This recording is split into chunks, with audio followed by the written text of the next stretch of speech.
Ben ritrovati in questo spazio voluto dal gruppo consigliare regionale del Partito Democratico. Oggi parliamo di commercio perché i recenti dati dell'analisi congiunturale di Confcommercio Friuli Venezia Giulia inducono all'ottimismo. Ne parliamo con il capogruppo appunto del PD, in Consiglio regionale, Diego Moretti. Allora, la Regione legifera chiaramente su tale materia e in che modo? Ma il 2016 è stato l'anno nel quale abbiamo affrontato due interventi legislativi importanti, quello sul commercio e sul terziario e quello sul turismo. Entrambi sono stati interventi legislativi sui quali la Regione sta investendo molto. A breve partiranno dei bandi specifici sul turismo, sia per quanto riguarda le attività di promozione turistica, che per quanto riguarda le strutture ricettive, 18 milioni a disposizione in questo bando, che credo dovrebbe partire a primi di maggio per concludersi a giugno, che saranno un ossigeno importante per le imprese, visto che da anni la Regione non investiva in questo settore. E la stessa legge sul commercio, che credo abbia dato importanti segnali in termini di semplificazione, anche qua di investimento, ma in particolare ha cercato di dare una regola definita rispetto alle chiusure festive. Ecco, mi pare che siano interventi importanti sulla quale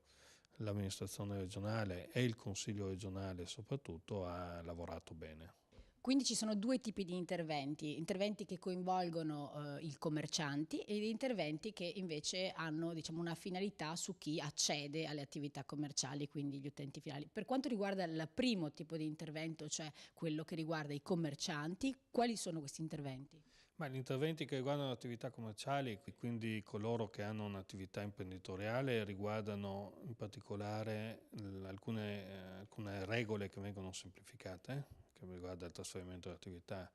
piuttosto che altri aspetti di tipo veramente applicativo, e si cerca di anche qua incentivare non tanto le attività ma le condizioni affinché le attività possano essere implementate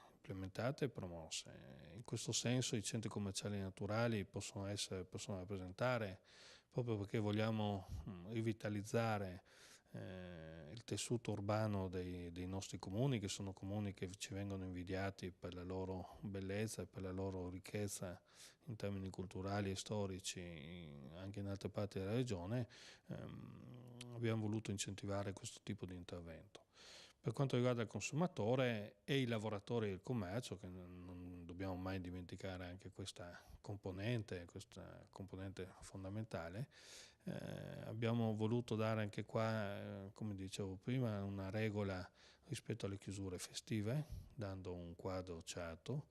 e vedremo anche quello che sarà la risposta che la Corte Costituzionale darà rispetto all'impugnazione che è stata fatta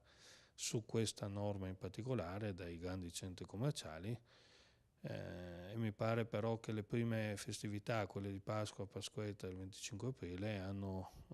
dimostrato che la strada è quella giusta, perché gran parte degli esercizi commerciali, quelli grossi ovviamente, salvo gli esercizi di città turistiche, hanno rispettato il divieto di apertura e per chi non l'ha rispettato ce ne sono state le sanzioni da parte dei comuni, sanzioni che in questa legge abbiamo voluto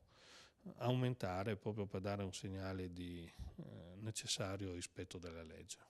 Il dibattito sulle aperture festive dei negozi è stato molto forte. Ecco, la Regione in questo senso che Lezio ha voluto dare? Il Consiglio regionale con la norma votata ha voluto dare un segnale di civiltà, ha intrapreso una battaglia di civiltà nei confronti di una norma che a livello nazionale non c'è, che appunto definisce quelle che sono le chiusure festive. È vero che c'è questo ricorso pendente da parte dei grandi centri commerciali contro questa nostra normativa, ma credo che la battaglia abbiamo intrapreso votando questa norma che impone la chiusura delle 10 festività obbligatorie. Veramente riguarda la civiltà di un paese, la sua serietà nei confronti dei lavoratori che meritano il massimo rispetto. La Regione dà sostegno alle piccole imprese semplificandone un po' il percorso, orientandole, ecco, direzionandole ed ha fortemente voluto i centri di assistenza tecnica. Ok, di che cosa si tratta? Si tratta di luoghi fisici che rappresentano un riferimento per le piccole e piccolissime imprese, perché quelle sono quelle attività alle quali vogliamo semplificare realmente la vita, ovviamente nell'ambito di quelle che sono le competenze della Regione. E quindi sono dei centri di assistenza proprio tecnica, da qui il nome che abbiamo voluto dare, che rappresentano appunto un riferimento per le piccole e piccolissime imprese per qualsiasi loro esigenza di tipo gestionale o di rapporti con la pubblica amministrazione, dalla ricerca di fondi europei alle domande di contributo, ai rapporti con le Camere di Commercio, che comunque rappresentano un ulteriore riferimento perché i CAT esistono all'interno delle Camere di Commercio, per cui sono un ulteriore elemento di semplificazione che abbiamo voluto dare con questa norma e che va incontro a quelle che da anni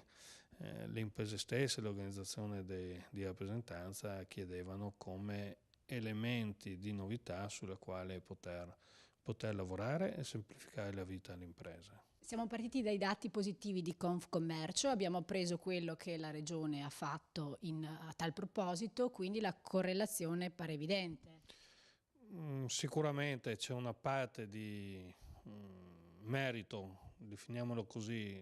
legato a una congiuntura economica favorevole, a una ripresa che c'è, non c'è dubbio. Credo però che vi sia anche una parte di merito, definiamolo così, da parte delle norme che abbiamo votato sia sul commercio terziario che sul turismo, perché anche i dati del turismo, oltre a quelli del commercio, che denotano una ripresa dell'economia del Friuli Venezia Giulia, del settore commerciale del Friuli Venezia Giulia, confermano anche nel settore turistico un importante incremento che testimonia che le politiche fin qui attuate dall'amministrazione regionale, dalla giunta regionale e gli interventi legislativi a supporto di tali settori stanno cominciando a dare, seppur con la normale fatica che queste norme comportano, risultati importanti e positivi. Io ringrazio molto Diego Moretti, capogruppo del gruppo consigliare del Partito Democratico, ringrazio voi per l'ascolto e vi do appuntamento per il prossimo Spazio Dem.